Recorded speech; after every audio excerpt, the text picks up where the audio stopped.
Good morning, नमस्कार, आदाब, सत श्री अकाल, शब बखैर। कैसे हैं आप सभी लोग। हम लोग भूगोल पढ़ रहे थे और भूगोल में नदियों का पार्ट्स हम लोगों ने ख़त्म कर दिया है। आज हम लोग एक बहुत बेहतरीन टॉपिक के बारे में चर्चा करेंगे जिसका नाम होगा भारत की मिट्टियाँ। भारत की मिट्टियाँ।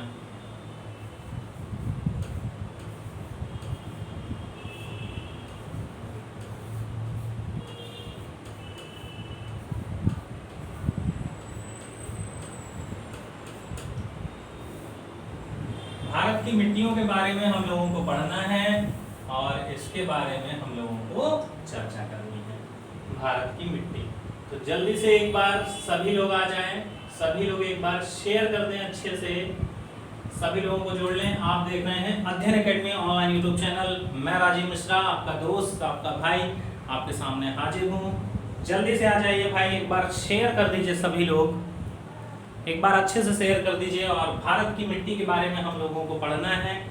मिट्टी में पढ़ने से पहले आपको पता होगा एक संस्था है जिसका नाम है ICAR। क्या है संस्था? ICAR।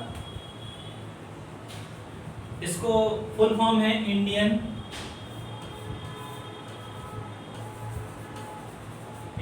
Council for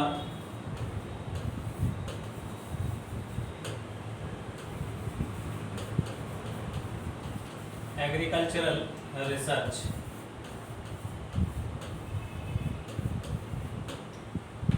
Indian council for agricultural research, इसका हिंदी में नाम है भारतीय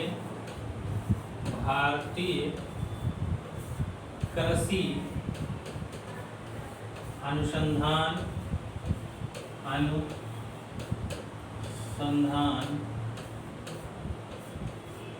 केंद्र। Indian council for agricultural research, भारतीय कृषि अनुसंधान केंद्र, इसका मुख्यालय नई दिल्ली में स्थित है। कहां पर स्थित है? नई दिल्ली। नई दिल्ली में इसका मुख्यालय स्थित है। इसने भारत की मिट्टियों को 8 भागों में बांटा है। कितने भागों में बांटा है? 8 भागों में बांटा है।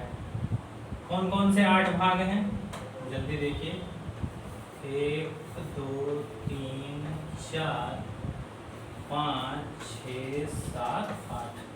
8 भागों में भारत की मिट्टी को बांटा। और वो 8 भाग कौन कौन से हैं? जलोढ़ मिट्टी, काली मिट्टी, लाल मिट्टी, लेटेराइट मिट्टी,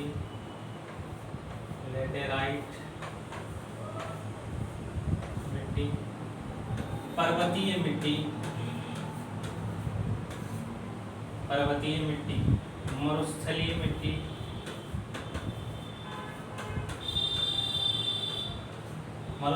मिट्टी,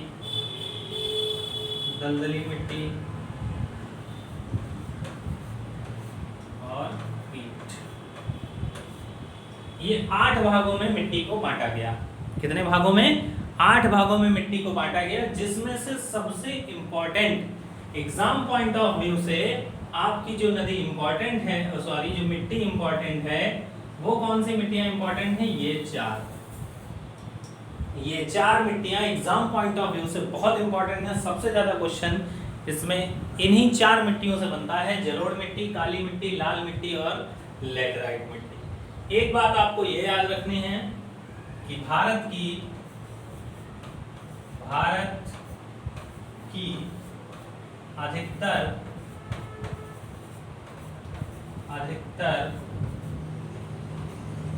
मिट्टियों में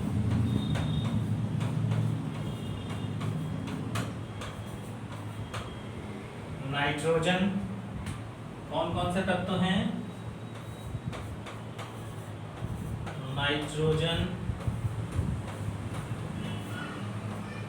फास्फोरस,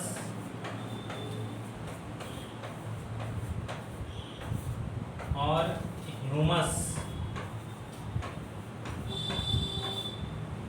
कमी पाई जाती है, की कमी पाई जाती है।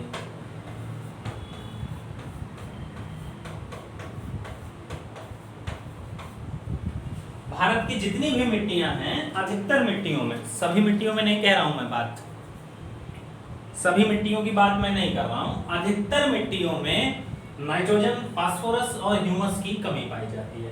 और मिट्टी में सबसे अच्छा जो क्वेश्चन बनता है वो यही बनता है कि किस तत्व की कमी पाई जाती है या किस तत्व की अधिकता पाई जाती है।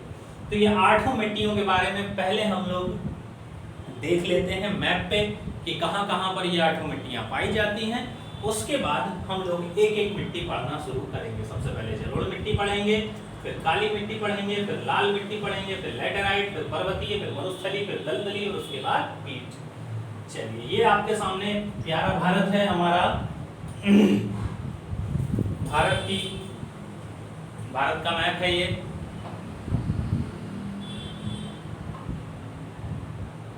सभी को दिख रहा होगा ना? सभी को दिखा है अच्छे से? चलिए, आप देखिए, मैं एक एक करके बना रहा हूं। ये वाला जो क्षेत्र है, ये वाला,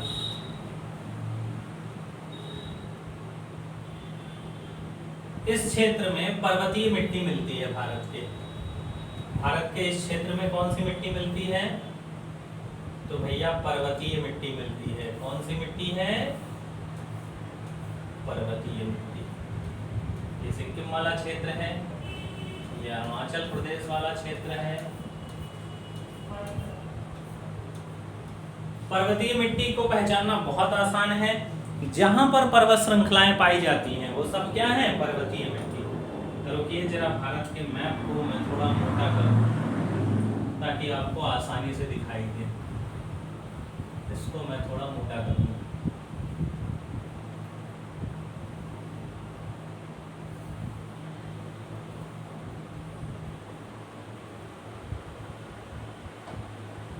अच्छा, ऐसा मत समझिएगा कि पहले से मैंने किसी से बनवा के रख लिया है। समझो कि गुरुजी को मैप बनाना नहीं आता है, तो मैप ऐप बनाना मुझे आता है। ड्राइंग हमारी बचपन से अच्छी है। ये भ्रम मत पालिएगा कि गुरुजी ने किसी से बनवा के रखा है, ठीक है? ये मैप मोटा कर दें ताकि आपको आसानी से पहचानने में कोई दिक्कत ना हो।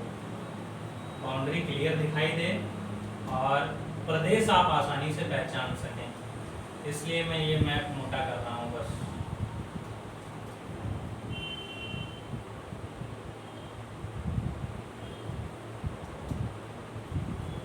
एक मिनट रुक जाइए, बस अभी शुरू होने वाला है।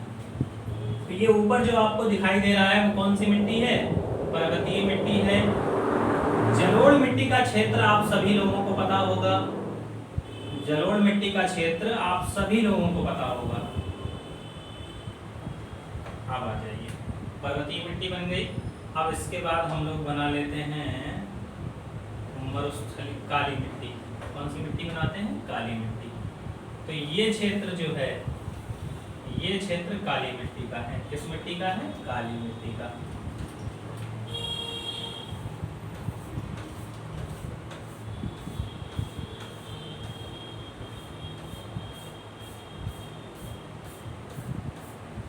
ये आपको दिख रहा होगा महाराष्ट्र, कर्नाटक, मध्य प्रदेश, थोड़ा सा राजस्थान। तो ये काली मिट्टी का क्षेत्र है, ठीक। बीच में आपका जो ये बचता है,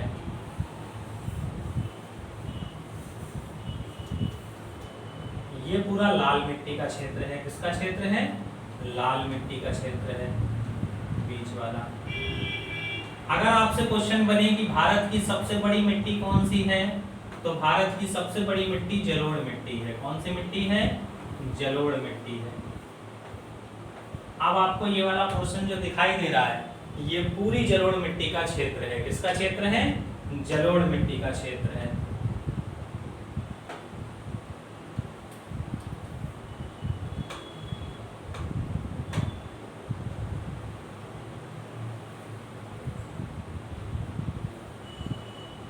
एक लाल मिट्टी हो गई। लाल मिट्टी के बाद पर्वतीय मिट्टी, काली मिट्टी, लाल मिट्टी। इधर आपको यहाँ पे जो दिखाई दे रही है ये आपकी मरुस्थलीय मिट्टी है। जो मरुस्थल वाले क्षेत्र में आपको दिखाई दे रही है ये कौन सी मिट्टी है? मरुस्थलीय मिट्टी है। आसानी से आप सभी लोगों को दिख रहा होगा। ये आपकी बेटा मरुस्थलीय मिट्टी है। अब बाकी का इधर वाला जो पोर्शन बचा आपका, ये इस वाले क्षेत्र में लेटराइट मिट्टी मिलती है और इस वाले क्षेत्र में, केरल वाले क्षेत्र में, यहाँ पर लेटराइट मिट्टी मिलती है। कौन सी मिट्टी मिलती है? लेटराइट मिट्टी।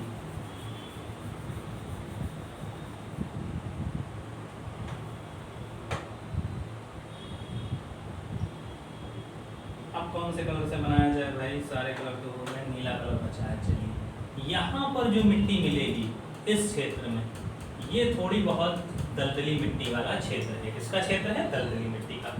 तो अब मैं जल्दी से इनके सबके नाम लिख देता हूँ। जल्दी से इनके सबके नाम लिख देता हूँ। ये आपकी बेटा पर्वतीय मिट्टी, पर्वतीय मिट्टी।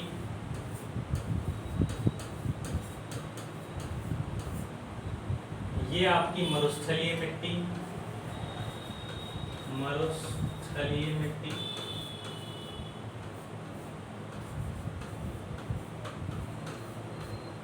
ये आपकी दलदली मिट्टी, दलदली मिट्टी। ये आपकी काली मिट्टी,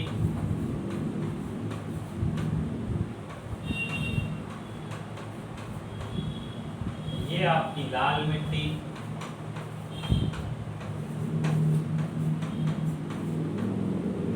ये लेटेराइट मिट्टी,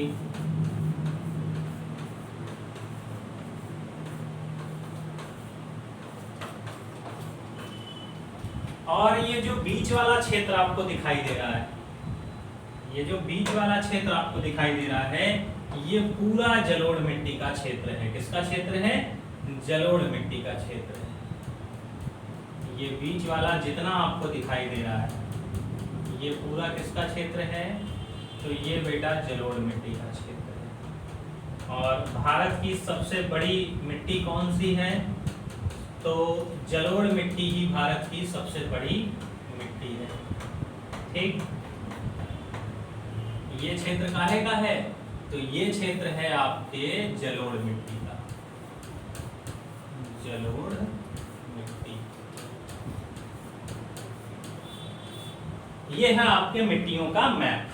अच्छे से आपको समझ में आ रहा होगा और बहुत बेहतरीन तरीके से मैंने आपको बना के दिखाया है। जल्दी से इसका स्क्रीनशॉट ले लीजिए, जल्दी से इसका स्क्रीनशॉट ले लीजिए सभी लोग। और सबसे पहले हम लोग पढ़ते हैं जलोढ़ मिट्टी के बारे में। जल्दी से स्क्रीनशॉट लीजिए, फिर मैं आगे पढ़ता हूँ। सबसे पहले हम लोग कौन सी पढ़ेंगे? जलोढ़ मिट्टी। चलिए अब पढ़ा जाए जलोढ़ मिट्टी।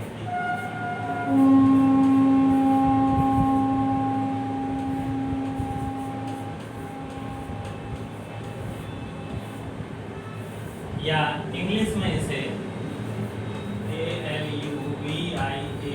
एलुवियल सॉइल कहा जाता है। क्या कहा जाता है? एलुवियल सॉइल या जलोढ़ मिट्टी। ठीक, सबसे पहले बात करते हैं कि जलोढ़ मिट्टी कितने प्रकार की होती है। तो जलोढ़ मिट्टी बेटा आपके 3 प्रकार की होती है। कितने प्रकार की होती है? 3 प्रकार की होती है। कौन कौन से 3 प्रकार हैं अभी चर्चा करते हैं। जलोढ़ मिट्टी आपके 3 प्रकार की है। सबसे पहले खादर, खादर, बांगर और तराई। बिल्कुल प्यार से कॉन्सेप्ट हम लोग समझेंगे धीरे धीरे। और आज के बाद वादा है मेरा आपका मिट्टी से क्वेश्चन गलत नहीं होगा। तो सबसे पहले खादर जलोढ़, फिर बांगर जलोढ़ और फिर तराई जलोढ़, या खादर मिट्टी, बांगर मिट्टी और तराई मिट्टी।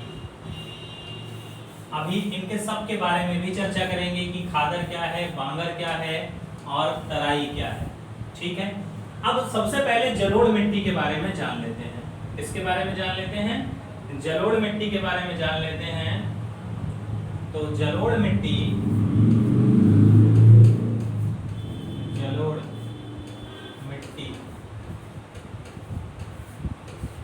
भारत के 40 से 43% भूभाग पर फैली हुई है,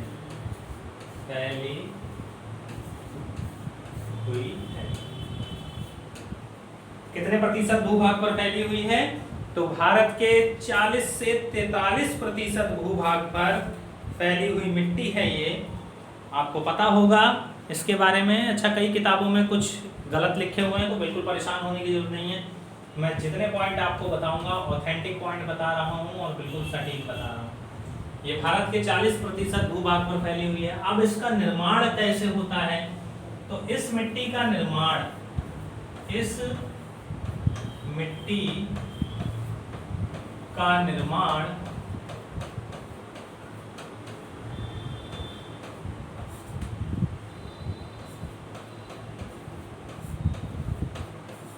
नदियों के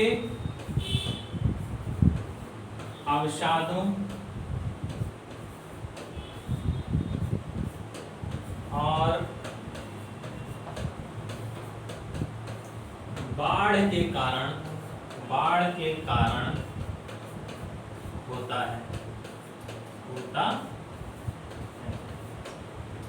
नदियों के अवसादों के कारण और बाढ़ के कारण इस मिट्टी का क्या होता है? निर्माण होता है। ठीक है, आ गई बात समझ में? यहां तक किसी को कोई दिक्कत? चलिए नेक्स्ट पॉइंट। अब इसका निर्माण हो गया भाई, ठीक है। सबसे ज्यादा उर्वरक मिट्टी है। इस मिट्टी में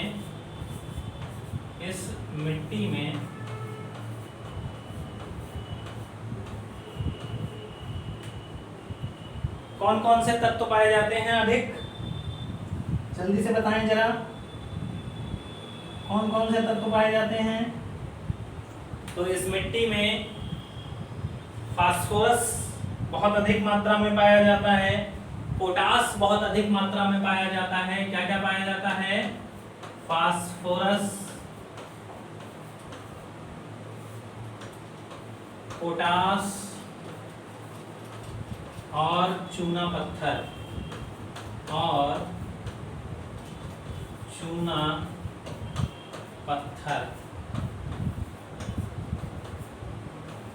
की अधिकता पाई जाती है।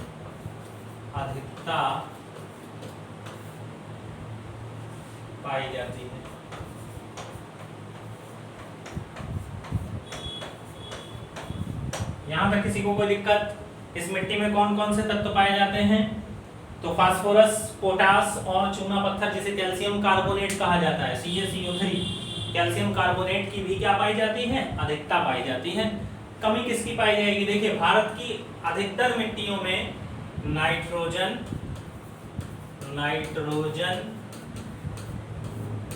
फास्फोरस और ह्यूमस, इन 3 तत्वों की कमी पाई जाती है। अब यहाँ पर फास्फोरस की अधिकता हो गई, तो नाइट्रोजन की और ह्यूमस की क्या पाई जाती है?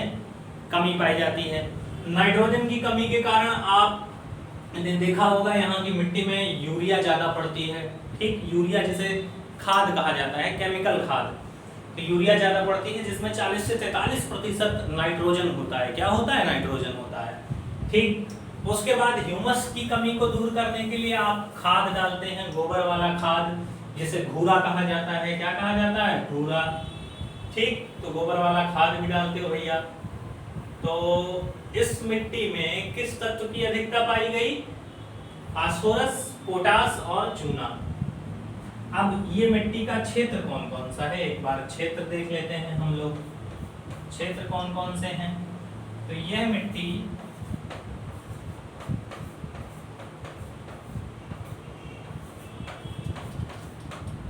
सिंधु सतलज के मैदान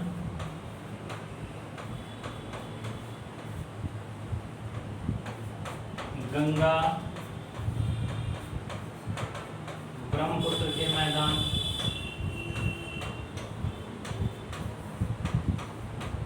तथा दक्षिण भारत के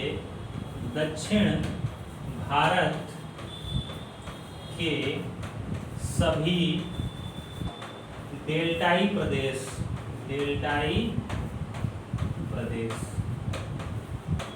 इन दो स्थानों में ये मिट्टी पाई जाती है। सिंधु सतलज के मैदान से लेकर गंगा ब्रह्मपुत्र तक के मैदानों तक और दक्षिण भारत के सभी डेल्टाई प्रदेश, इन स्थानों पर ये आपकी मिट्टी पाई जाती है। कौन सी मिट्टी है? तो जलोढ़ मिट्टी। अच्छा, ये नाम से ही पता चल रहा है, देखिए जलोढ़, जिस मिट्टी ने जल ओढ़ा हुआ हो वही मिट्टी कहलाती है जलोढ़ मिट्टी। कौन सी मिट्टी कहलाती है? जलोढ़ मिट्टी। जिस मिट्टी ने जल अपने ऊपर ओढ़ा हुआ हो, जल की कमी ना हो जिस मिट्टी में, वही जलोढ़ मिट्टी कहलाती है। कौन सी मिट्टी कहलाती है? जलोढ़ मिट्टी। अब इसके राज्य कौन कौन से हैं? तो पंजाब, किन किन राज्यों में पाई जाती है? पंजाब, हरियाणा, उत्तराखंड,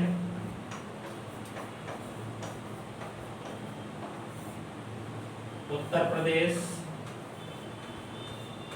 बिहार,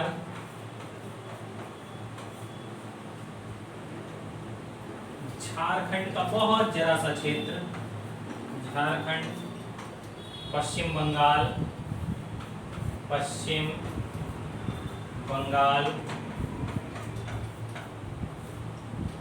और कुछ क्षेत्र आंध्र प्रदेश का। किसका? आंध्र प्रदेश का। आंध्र प्रदेश में किस उससे पाई जाती है? तो गोदावरी नदी के कारण। किसके कारण? गोदावरी के कारण। और गोदावरी नदी मैं आपको पढ़ा चुका हूं। तो ये इतने राज्यों में ये मिट्टी पाई जाती है, पंजाब, हरियाणा, उत्तराखंड, उत्तर प्रदेश, बिहार, झारखंड, पश्चिम बंगाल।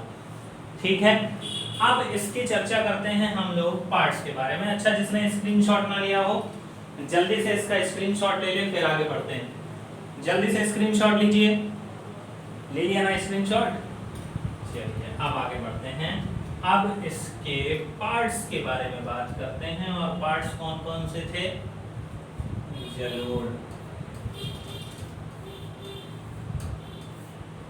जलोढ़ मिट्टी के 3 पार्ट थे, खादर, बांगर और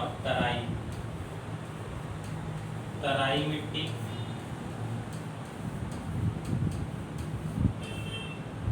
बांगर मिट्टी,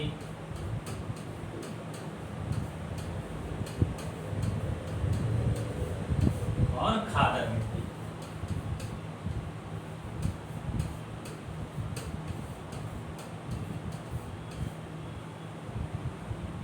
इन सब के बारे में अब हम लोग चर्चा करेंगे। ठीक है, पहला पॉइंट है इसका, खादर मिट्टी के अंदर खादर को नवीन जलोढ़ कहा जाता है। क्या कहा जाता है? नवीन जलोढ़ कहा जाता है।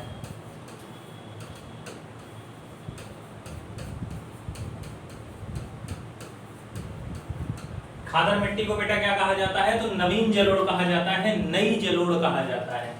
क्यों नई जलोढ़ कहा जाता है? हर वर्ष बाढ़ का पानी इस मिट्टी को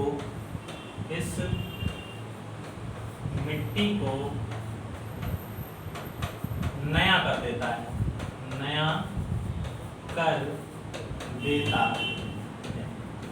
ठीक है। और इसको पुरानी जलोढ़ कहा जाता है। क्या कहा जाता है? पुरानी जलोढ़। ये खादर वाले स्थान से थोड़ा सा ऊंचा होता है। कैसा होता है? ऊंचा होता है। और यहाँ पर किसी जमाने में नदियां बहती होंगी जैसे अगर आप गंगा की बात करें, इसकी बात करें गंगा की, तो ये वाला घाट बिल्कुल गंगा के समान होता है और ये वाला थोड़ा सा ऊंचा होता है। कैसा होता है? ऊंचा होता है। तो इधर पानी नहीं चढ़ पाता है, पानी हमेशा लेफ्ट हैंड साइड जाता है गंगा के। कहाँ जाता है? हमेशा पानी गंगा के लेफ्ट साइड में गया होगा। अगर जितने लोग इलाहाबाद रहते हैं तो आपने देखा होगा, फाफामऊ वाले पुल पे जाके देखिए, तो फाफामऊ के पार जब आप देखेंगे तो वो गंगा के लेवल में है वो वाली जमीन, और इधर वाला देखेंगे तो 300-400 मीटर ऊंचा है जमीन। तो सब इधर वाला क्षेत्र, गंगा के दाएं छोर वाला क्षेत्र सब बांगर रहता है और गंगा के बाएं छोर वाला क्षेत्र खादर रहता है। अच्छा, ऐसा जरूरी नहीं है कि गंगा के बाएं छोर पे ही खादर हो, बांगर भी गंगा के बाएं छोर पे हो जाता है। जैसे आपके एक डिस्ट्रिक्ट है जिसका नाम सुना होगा आपने, हरदोई। हरदोई डिस्ट्रिक्ट में एक जगह है जिसका नाम है बांगरमऊ। बांगरमऊ, अब उसका नाम बांगरमऊ उस क्षेत्र का इसलिए है क्योंकि वो पूरे हरदोई से सबसे ऊंचा है, वहां पर बाढ़ का पानी कभी पहुंच ही नहीं पाता है, इसलिए उस क्षेत्र का नाम ही रख दिया गया क्या? बांगरमऊ। और हरदोई गंगा के बाएं छोर पे पड़ता है। कहाँ पड़ता है? बाएं छोर पे पड़ता है। अच्छा, आगे बढ़ते हैं। अब ये जो जलोढ़ मिट्टी है बेटा, खादर जलोढ़ जो है वो सबसे अधिक उपजाऊ होती है। कैसी होती है? सबसे अधिक उपजाऊ, सबसे अधिक उपजाऊ मिट्टी है।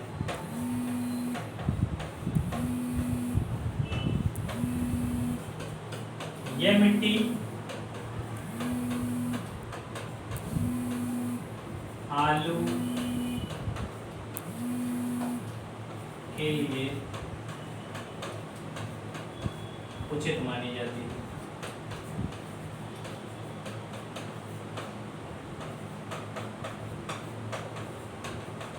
अच्छा, इसमें फसल कौन कौन से होंगे? अब आप थोड़ा सा अगर ध्यान दें तो पानी अधिकता होती है, बाढ़ का पानी पहुंचता है, और जिन क्षेत्रों में बाढ़ का पानी पहुंचेगा वहां पर धान और गन्ना अधिक मात्रा में होता है। इसमें होता है अधिक मात्रा में होता है। धान और गन्ना यहाँ पर बहुत अधिक मात्रा में होता है। इसके सापेक्ष अगर इधर बात करेंगे आप बांगर मिट्टी में, तो यहाँ पर धान गन्ना नहीं होता है।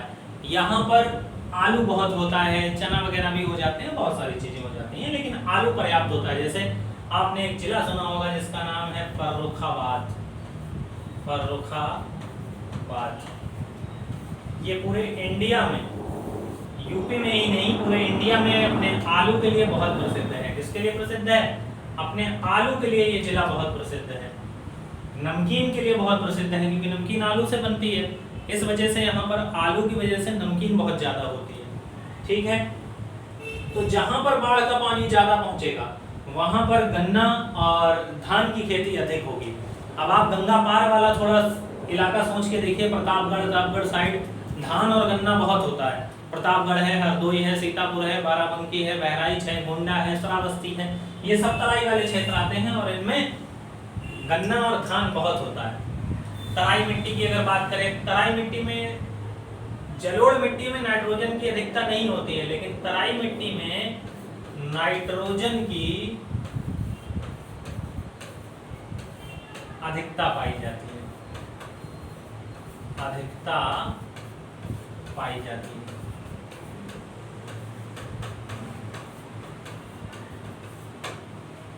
तो ये हो गया हमारा जलोढ़ मिट्टी। कौन सी मिट्टी? जलोढ़ मिट्टी। तो आज हम लोगों ने क्या क्या पढ़ा कि Indian council for agricultural research, भारतीय कृषि अनुसंधान केंद्र ने भारत की मिट्टी को 8 भागों में बांटा।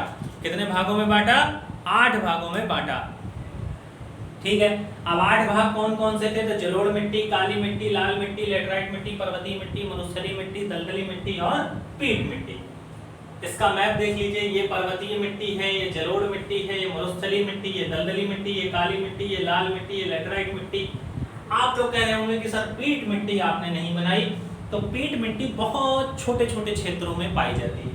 भारत की हर मिट्टी में, लगभग प्रत्येक मिट्टी में किस तत्व की कमी पाई जाती है? तो हर मिट्टी में नाइट्रोजन, सॉरी ये आपको दिख नहीं रहा होगा,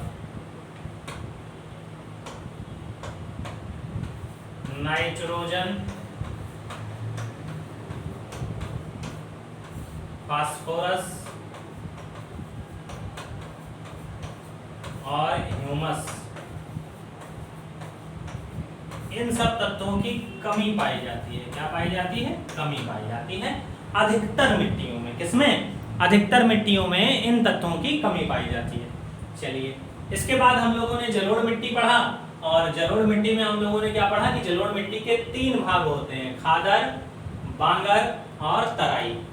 जिस मिट्टी ने जल को ओढ़ा हुआ होता है, जिस मिट्टी ने जल को ओढ़ा होता है, वो जलोढ़ मिट्टी कहलाती है। जलोढ़ मिट्टी भारत के 40 से 43% भूभाग पर पाई जाती है। इस मिट्टी का निर्माण नदियों के अवसादों के कारण होता है, और जो बाढ़ आता है, बाढ़ के कारण होता है। इस मिट्टी में फास्फोरस, पोटास और चूना पत्थर बहुत पाया जाता है। बांगर वाले क्षेत्रों में आप देखेंगे तो जब मिट्टी की खुदाई करें तो कंकड़ डिमकियां निकलती हैं, इतनी बड़ी बड़ी काली काली भूरे कलर की, तो वही होता है कैल्शियम कार्बोनेट। यह मिट्टी सिंधु सतलज के मैदानों से लेकर गंगा ब्रह्मपुत्र तक के मैदानों तक फैली हुई है, और दक्षिण भारत के सभी डेल्टाई प्रदेशों में फैली हुई है। जैसा कि आपको मैंने ये मैप में दिखाया था, जितने भी ये डेल्टाई प्रदेश हैं, इन सब में आपकी देखिए ये कौन सी नदी फैली, कौन सी मिट्टी फैली हुई है? तो आपकी जलोढ़ मिट्टी फैली हुई है। कौन कौन से राज्यों में है? तो पंजाब, हरियाणा, उत्तराखंड, उत्तर प्रदेश, बिहार, झारखंड, पश्चिम बंगाल और आंध्र प्रदेश। ठीक है। इसके बाद हम लोगों ने देखा खादर मिट्टी को नवीन जलोढ़ कहा जाता है, बांगर मिट्टी को पुरानी जलोढ़ कहा जाता है। सबसे अधिक उपजाऊ मिट्टी है ये। पूरी जलोढ़ मिट्टी तो उपजाऊ है ही सबसे ज्यादा, और जलोढ़ में भी खादर जलोढ़ सबसे ज्यादा उपजाऊ है। पानी की अधिकता के कारण, बाढ़ का पानी जो हर साल पहुंचता रहता है यहाँ पर, मिट्टी को नया करता रहता है, उर्वरक तत्व बढ़ाता रहता है, जिसके कारण यहाँ पर धान और गन्ना की खेती अधिक होती है। धान और गन्ना बहुत अच्छी मात्रा में पाया जाता है। बांगर क्षेत्र को पुरानी जलोढ़ कहा जाता है। ये मिट्टी आलू के लिए बहुत प्रसिद्ध है। किसके लिए प्रसिद्ध है? आलू के लिए। जलोढ़ मिट्टी में नाइट्रोजन की कमी पाई जाती है, लेकिन जलोढ़ मिट्टी का ही एक प्रकार है जिसको तराई मिट्टी कहा जाता है, जो तराई वाले क्षेत्रों में पाई जाती है। जैसे आपका सीतापुर, लखीमपुर, बहराइच, गोंडा, श्रावस्ती, ये सारे कौन से जिले हैं? ये इन सब जिलों में एक तराई मिट्टी पाई जाती है, तराई वाला क्षेत्र है। तो इस तराई मिट्टी में नाइट्रोजन की मात्रा अधिक पाई जाती है। क्या पाई जाती है? नाइट्रोजन की मात्रा अधिक पाई जाती है। आशा करते हैं आप लोगों को आज का वीडियो बहुत अच्छे से समझ में आ गया होगा, और अगर वीडियो अच्छा लगा हो, जानकारी अच्छी लगी हो, तो वीडियो को शेयर करना बिल्कुल मत भूलिएगा। मिलते हैं नेक्स्ट वीडियो में नेक्स्ट मिट्टी के साथ, और हमारी मिट्टी रहेगी काली मिट्टी। Stay tuned with us, a lot of things to know about the soils, Indian geography। तब तक के लिए नमस्कार, जय हिंद, जय भारत, जय श्री कृष्णा। मस्त रहें, स्वस्थ रहें, व्यस्त रहें। Bye bye.